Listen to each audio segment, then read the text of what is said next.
in the desert in New Mexico. And now, every July the 2nd, UFO enthusiasts come together to look to the skies. But the question, obviously, is what are the odds of there being life out there? Well, Sarah Spellman is the director of the Association for the Scientific Study of Anomalous Phenomena. She joins me from our newsroom in Birmingham. Sarah, I have to ask you first, what are anomalous phenomena?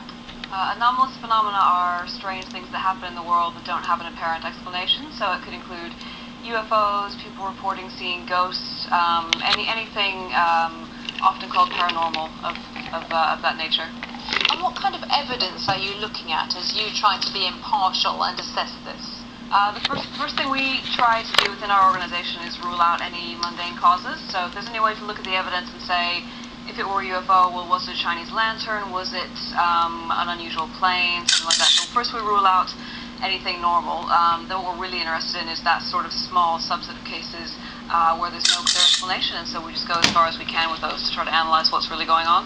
And what are your personal feelings about the possibility of people having really spotted UFOs? My own personal feelings are it's possible, but I'm not convinced yet that has happened. I mean, people have seen UFOs in the sense that they are unidentified. What they are is another question. So I am really interested in if we can someday come to some conclusion about what these things might be. But I'm a bit on the fence now personally.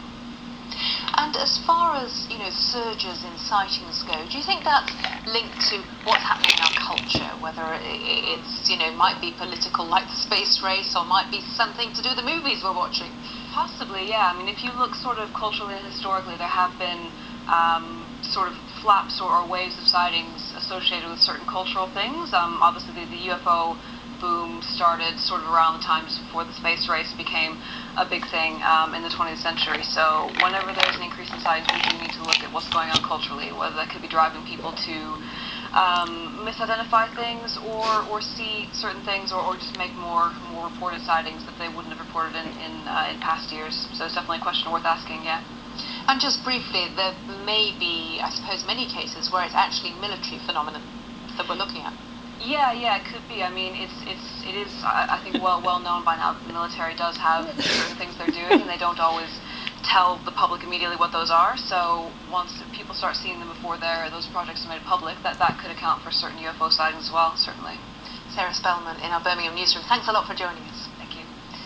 And now to something you might think is equally as bizarre as UFOs. Bram Esser wanted to know what it was like to be a pigeon. He has been posting